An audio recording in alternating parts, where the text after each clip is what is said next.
Honorable Shri Rajiv Kumar ji, Election Commissioner, Shri Anup Chand Pandey ji, Election Commissioners, senior colleagues from ECI and all media friends. First of all, I welcome you all to this press conference. As you are aware that the term of legislative assemblies of Goa, Manipur, Punjab, Uttarakhand and Uttar Pradesh are due to expire in this year on March 15th, March 19th, March 23rd and again March 23rd and May 14th respectively.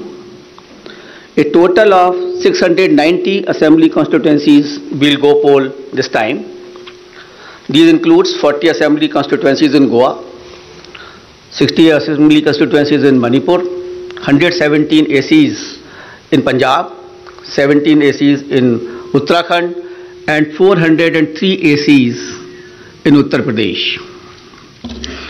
The Constitution of India places upon ECI the solemn responsibility to conduct timely elections. It is the right of citizens to exercise their sovereign will and elect their representatives. For the past 2 years, the impact of COVID-19 has made conduct of elections extremely challenging. All those present here today and those listening to us have been part of this journey, full of trials and tribulations. It is our duty to see how to conduct elections in a manner that protects both the voters and the vote. As the country faces a surge of COVID cases and emergence of a new variant, Commission would like to explain in some detail the new protocols that have been put in place for conducting forthcoming elections in a free, fair, participative, accessible and safe manner. But before that, we would like to tell you something about the basic preparations which we have done. We work with 3 broad objectives this time, and foremost is the COVID-safe election. Second is hassle-free, comfortable voting experience to the voters, and third, the maximum voter participation. Friends, for last 6 months, the entire election machinery was gearing up for these elections. Periodic reviews were done and senior officers of ECI held detailed meetings to review all aspects of poll preparations. A lot of advanced planning and meticulous preparation has been done. In the month of December 2021, Commission visited the poll-bound states to review poll preparedness, and we also had a virtual meeting with the political parties of Manipur and their officers. We discussed with various political parties and elicited their views and suggestions. We also met the chief secretaries, DGPs, DOs, SPs and various enforcement agencies in the states on various issues of preparedness. As the COVID cases showed a resurgence, especially in view of the new variant of concern, that is Omicron, Commission held meetings with Health Secretary, Government of India and health experts as well, health secretaries of the states.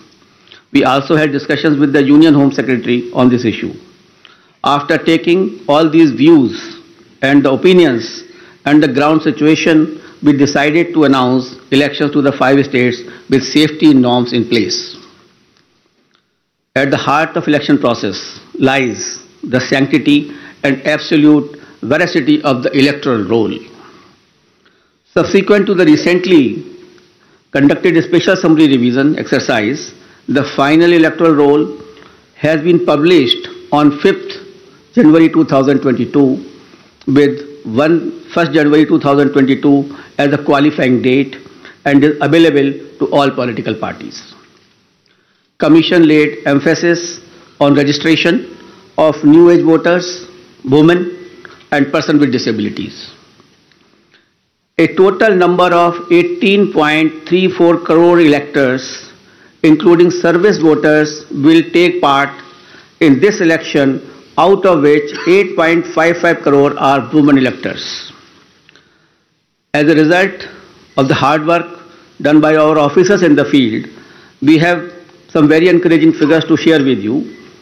And there was a lot of emphasis on increasing the gender ratio. That is, the women's participation in electoral process. And I'm happy to say that it has been increased in all the 5 states. And as compared to the last assembly elections, and with Uttar Pradesh witnessing the maximum increase of 29 points, followed by Goa 24 points, Manipur 19 points, Uttarakhand 18 points, and Punjab 10 points.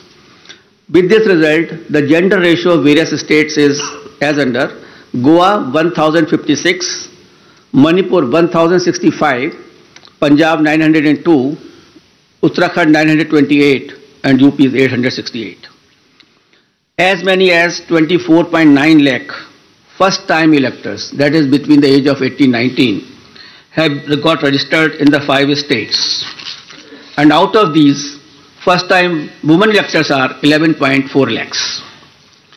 In the 5 foregoing states, a total of 13.01 lakh PWD voters and 31.47 lakh senior citizens 80 plus age have been mapped.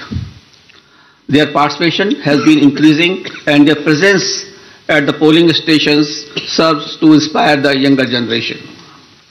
Service electors, the personnel and security forces deployed in India's far-flung borders, and mission staff, 5.29 lakh service voters will vote in coming elections.